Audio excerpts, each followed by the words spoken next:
Salut les gens, bienvenue en pleine nature et comme vous pouvez peut-être l'entendre, vous êtes accueillis par le chant des petits oiseaux. Vous êtes sur La Nature en Images, la chaîne YouTube dédiée à la photographie et plus particulièrement à la photographie naturaliste. Et voilà, j'ai une excellente nouvelle à vous annoncer pour celles et ceux qui ne sont pas abonnés à ma page Facebook. J'ai été invité sur le salon de la photo, sur le stand de Nissi, en tant que démonstrateur conférencier. Je vais être durant ces 4 jours de salon présent sur le stand de Nissi.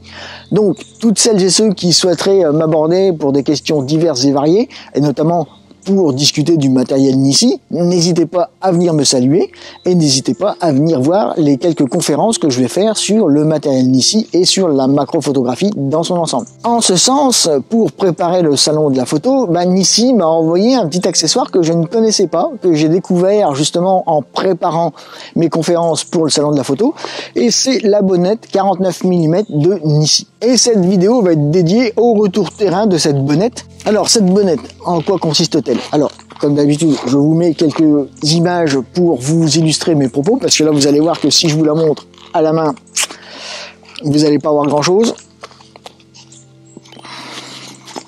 Voilà, la bonnette, c'est ceci. Elle a une longueur de 3,5 cm pour un poids de 110 grammes. Alors, c'est une bonnette qui va vous permettre de transformer vos objectifs macro en objectif hyper macro, puisque son pouvoir grossissant est de 9 dioptries. Grosso modo, vous allez pouvoir grossir 9 fois le sujet que vous allez avoir potentiellement avec votre objectif macro. Ne cherchez pas à monter cette bonnette sur un objectif autre qu'un objectif macro, puisqu'elle n'est pas du tout conçue ni prévue pour fonctionner avec des objectifs autres que de type macro. Et d'ailleurs, si vous allez voir sur le site internet de Nissi, vous allez vous rendre compte que cette bonnette est destinée à l'usage uniquement de 3 objectifs macro. Alors, je leur en toucherai un mot, puisque moi, je dispose d'un 4e objectif, qui est le Laowa 90 macro x2. J'ai essayé ce week-end cette bonnette sur cet objectif, et elle fonctionne très bien. Il suffit juste d'avoir un petit peu d'exercice et de prendre son temps afin de la prendre en main. Parce que je vous garantis que vous allez voir tout à l'heure sur la vidéo de démonstration sur le terrain, c'est pas gagné. x9, avec déjà un rapport de grossissement qui peut être du 1 pour 1 ou du 2 pour 1 sur certains objectifs comme moi avec le Laowa. Ce qui veut dire que vous passez de x9 à x18, ça commence à être très compliqué de pouvoir se servir de cette bonnette. Vous allez voir que la profondeur de champ, elle a un f2.8, c'est complètement dérisoire. Elles font comme neige au soleil. Je vous montre quelques photos d'illustration, comme d'habitude. Vous avez différentes ouvertures pour illustrer la profondeur de champ à f2.8, f4, f5.6, f8. Et je me suis arrêté là parce qu'après, on manque de lumière. Forcément, plus vous allez fermer, plus vous allez vous rapprocher du sujet, plus la lumière émise par votre sujet va être compliquée à être redirigée sur votre capteur. Alors, oui, pour celles et ceux qui ont du mal avec cette notion de lumière réfléchie par son sujet, je vous renvoie à la vidéo et à la formation que j'ai mis en place sur le site de WooSkill, qui traite de la lumière en photographie et plus particulièrement de la lumière émise par nos sujets. Vous allez voir, cette formation, elle est bien détaillée sur le site de WooSkill.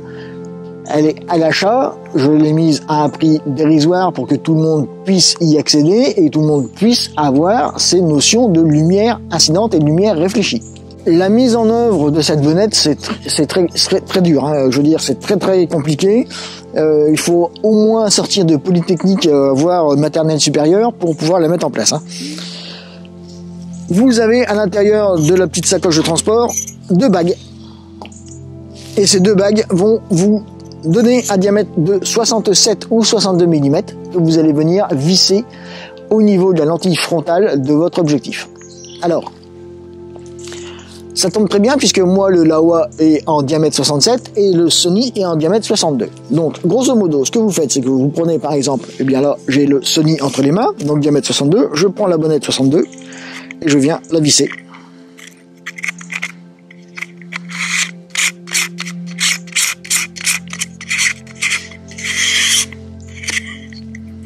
Voilà, j'ai vissé mon adaptateur sur l'objectif macro Sony. Maintenant, je prends ma bonnette et je vais la visser.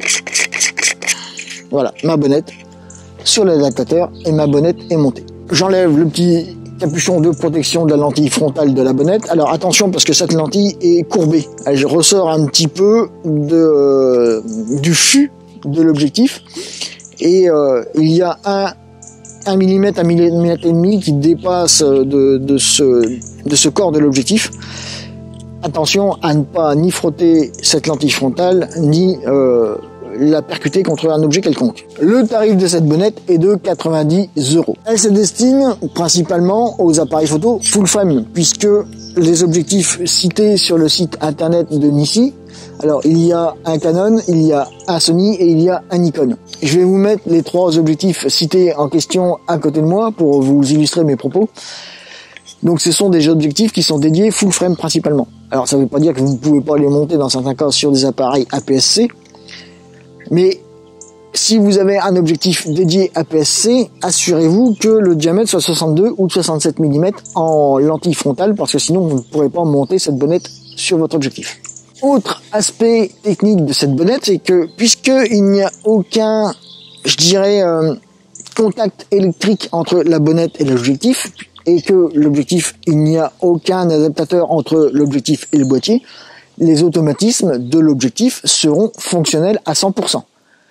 Et vous allez voir que dans certains cas, eh bien, d'avoir une stabilisation par rapport à cette bonnette peut s'avérer crucial et primordial.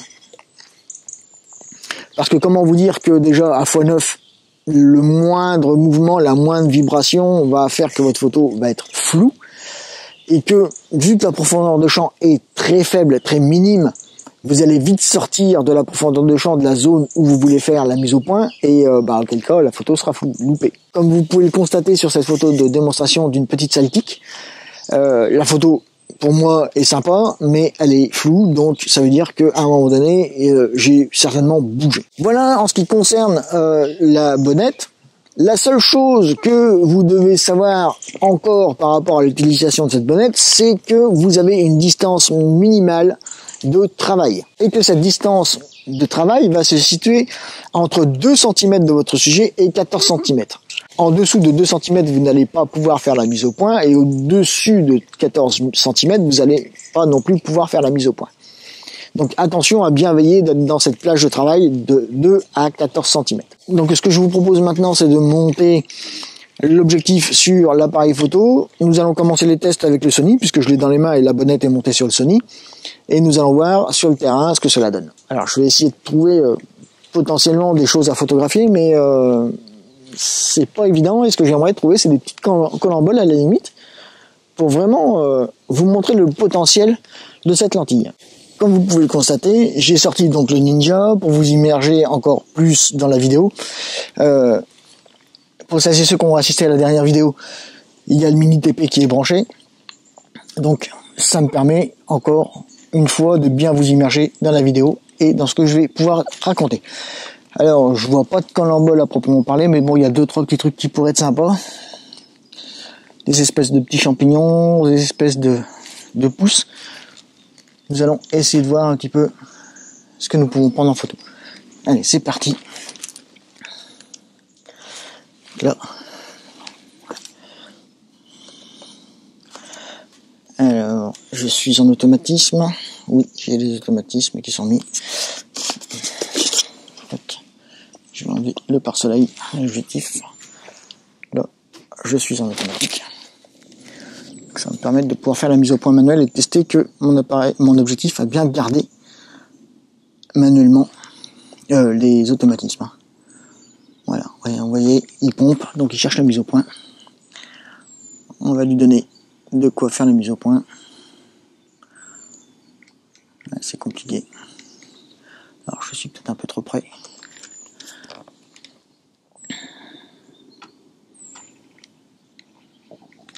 Je vais mettre mes lunettes parce que sinon je vois rien.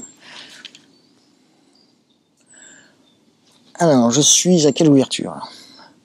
Là je suis à 6.3, donc je vais descendre à 2.8 pour vous montrer la profondeur de champ. Voilà. Donc là, de 8. Je vais chercher un peu de lumière, donc je vais baisser ma vitesse.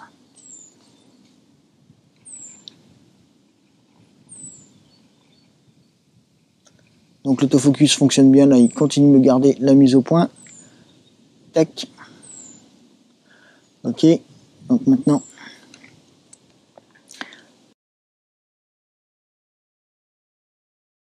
je vais revenir sur mon sujet et je vais venir, voilà, je vais garder là. Voilà, je verrouille. Et là je vais faire F4, 5, 6, 8, 11. Et là vous voyez par contre que au niveau de l'objectif, j'ai de plus en plus de vignettage. Hein. Plus je ferme, plus j'ai du vignettage. Et si je continue à fermer, le vignettage est vraiment très marqué. Par contre, j'ai une belle profondeur de champ. Hein. Voilà. Donc si je fais lecture, donc là on voit bien le vignettage. Donc si je redescends F de 8, là j'ai le vignettage qui s'efface. Et voilà. Et en fait, ce qui se passe, c'est que la lentille en elle-même n'a pas de vignettage, n'apporte aucun vignettage à la photographie, mais tout simplement ce qu'on voit, c'est le diaphragme qui vient se fermer. Vous voyez ? Voilà. J'ai mon diaphragme qui vient se fermer. Ce qui engendre ce phénomène bien circulaire qui pourrait être apparenté à du vignettage, mais non, c'est vraiment la lentille de diaphragme qui vient se fermer et qui vient obscurcir les angles de ma photo. Voilà, si je reviens, voilà des valeurs F4, vous voyez, j'ai quasiment pas de vignettage. Par contre, j'ai bien mon autofocus. Tac. Maintenant, je vais essayer de voir si je peux photographier autre chose. Je suis peut-être trop près.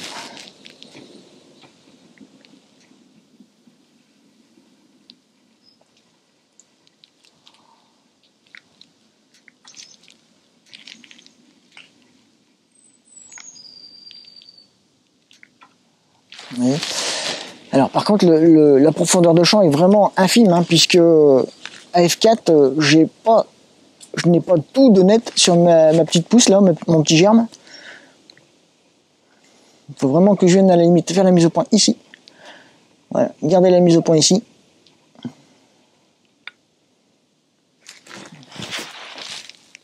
Voilà, là c'est pas trop mal. Par contre, si je regarde encore ma photo, on s'aperçoit qu'on a vraiment un bokeh qui est doux. Il est vraiment dégradé. Le bokeh avant est aussi net que le bokeh arrière, enfin aussi net, aussi propre que le bokeh arrière. Ouais, c'est un bokeh que j'ai affectionné un petit peu, il est sympa. Donc on va essayer de voir si on trouve autre chose à se mettre sous la dent.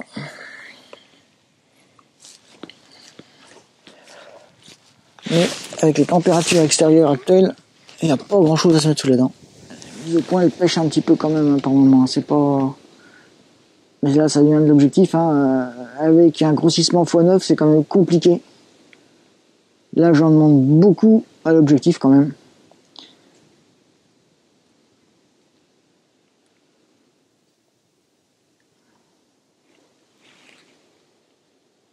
J'ai pas l'impression que c'est propre, mais bon, je verrai ça devant l'ordinateur. Qu'est-ce que nous avons dans le coin ?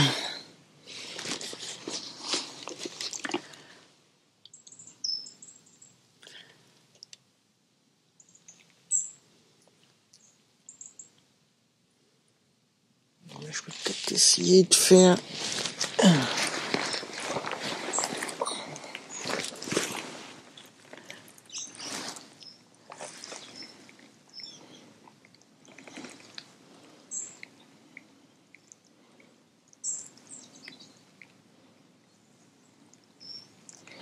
Voilà. J'ai une photo de 8, parce que sinon... Il y en a tellement là des pousses de mousse que...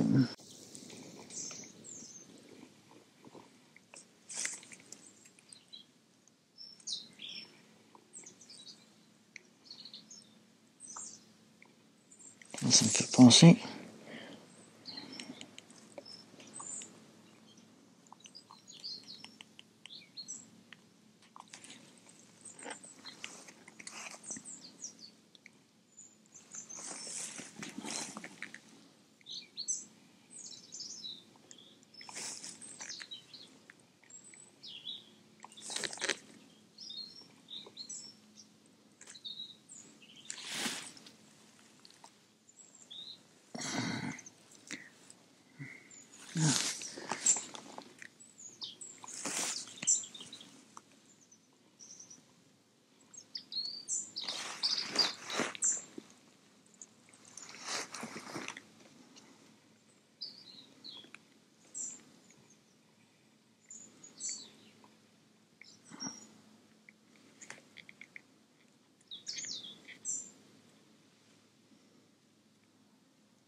Donc maintenant, je vais essayer en manuel.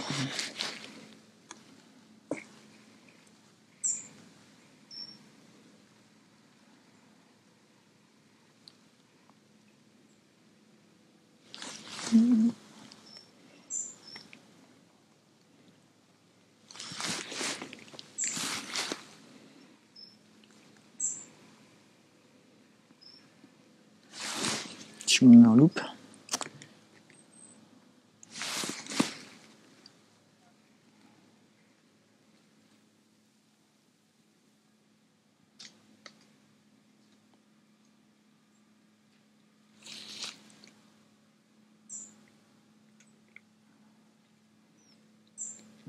C'est une chance.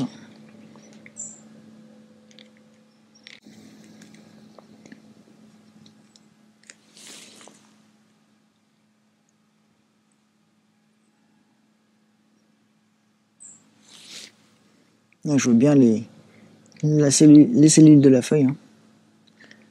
Tac. Voilà. Donc, le souci, c'est que plus je vais fermer mon diaphragme, plus je vais avoir ce phénomène de vignettage qui est un petit peu dérangeant. Alors, sur le Sony, ce que je vais faire maintenant, c'est que je vais mettre le Laowa et nous allons voir la différence entre les deux. Donc maintenant, je vais revenir sur ma petite feuille.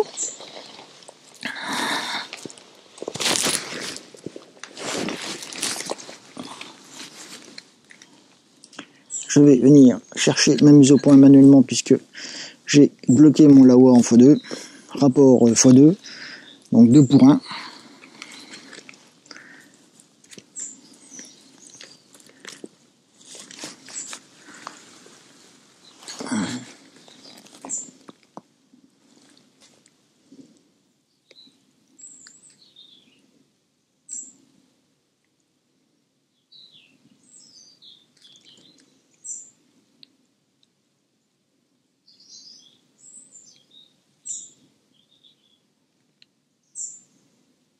Voilà.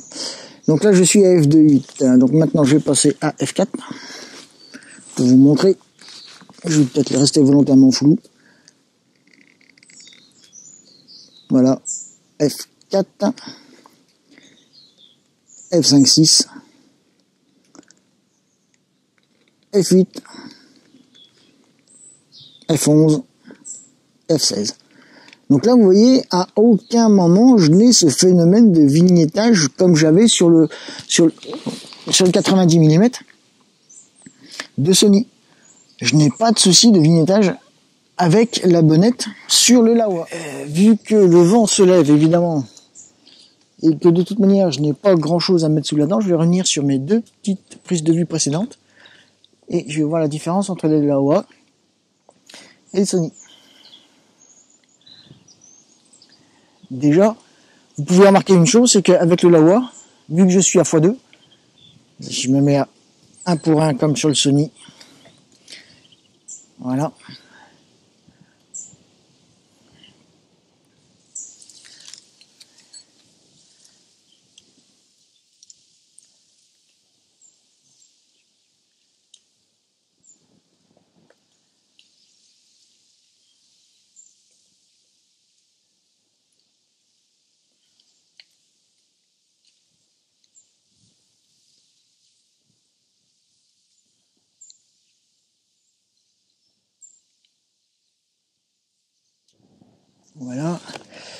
Si j'essaie de faire une prise de vue, ça va être compliqué comme ça. Je vais essayer comme ça.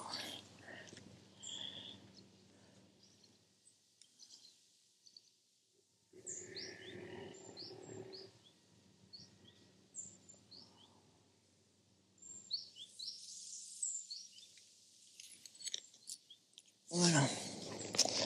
Et puis, je vais essayer de faire ça là. À x2. Je vais essayer de reprendre mon petit lichen qui pousse là, si je le trouve. Voilà, il est là. Tac. Donc là, je suis à F22. Oui, forcément. Je vais mettre à F8.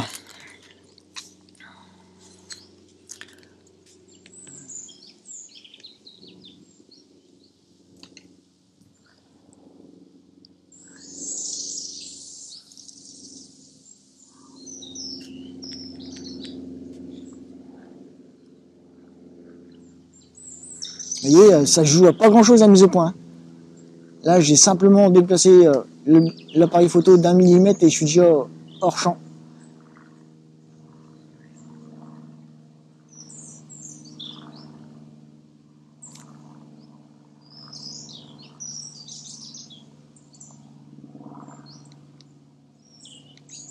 Ouais, c'est vraiment... Alors, si je vais me mettre F8 pour vous montrer la différence, là, vous allez halluciner. Hein.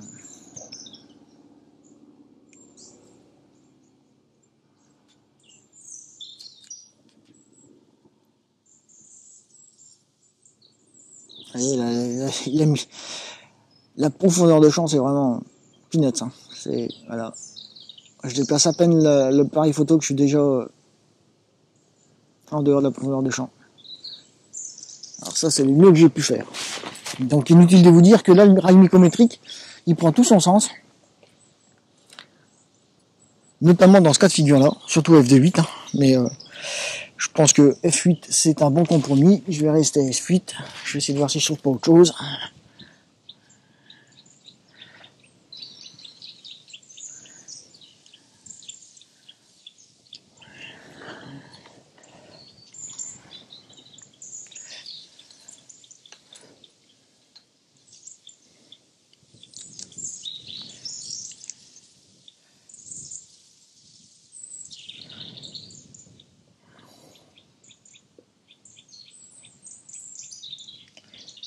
Ah, c'est très très chaud. Hein. Voilà, bon bah écoutez, je vais essayer de prospecter un petit peu à droite à gauche.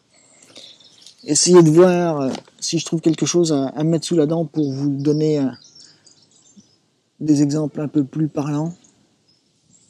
Mais bon là déjà, en regardant sur le boîtier, on peut déjà se faire une bonne idée. Et vous voyez, ce que je vous disais, hein, vignettage avec le 90 et avec le Laowa, pas de vignettage. Aucunement de vignettage avec le Laowa.